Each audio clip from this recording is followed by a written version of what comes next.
Effectivement, c'est à l'âge de 22 ans que je me suis retrouvé tétraplégique, suite à un très grave accident de moto. C'est un parcours semé de difficultés, de douleurs, d'angoisse et de désespoir, mais c'est également un parcours rempli d'espoir. Dans ce livre, je raconte la force psychologique que j'ai eue pour m'en sortir, ma volonté de faire pour y arriver, car j'étais devenu une tête sans corps. Seule ma tête bougeait. Moi qui m'exprimais beaucoup avec le gestuel, là je me retrouvais diminué physiquement, et je ne me reconnaissais plus. Je n'étais plus tout le même. Je souffrais d'une perte d'identité. Toutes les aides me devenaient insupportables et me renvoyaient à mes faiblesses. Cette insistance me dérangeait. Je les ressentais comme de l'empathie et parfois aussi comme de la pitié. Du jour au lendemain, ma relation avec mes proches a été bouleversée. Cette période de ma vie m'a beaucoup fait souffrir. J'aurais presque voulu en mourir.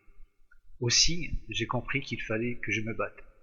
Alors j'ai avancé, avec ma famille, mes amis, parfois seul, et j'ai avancé d'un pas décisif.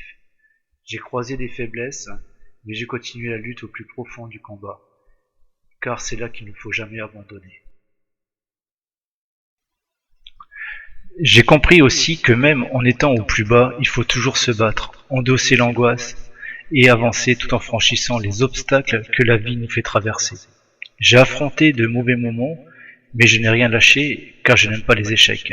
Même si je n'avais plus le moral, que je pensais ne pas m'en sortir, que tout autour de moi me semblait inexistant, j'ai toujours gardé les yeux grands ouverts et les pieds sur terre. Je me suis dit que si j'arrêtais, je ne saurais jamais de quoi sera fait demain. C'est pour cela qu'il faut sans cesse lutter. Je ne savais pas la distance et le temps de ce défi, mais je n'ai pas perdu le moral. J'ai souri devant la vie, de façon à ne pas laisser les mots m'envahir. Il faut oublier celui qui veut mettre un frein à ta vie. Je l'appelais le saboteur du bonheur. Je lui ai montré que je voulais me relever et que je voulais avancer. Je lui ai dit qu'il se trompait de personne. Je voulais me sortir de cette impasse.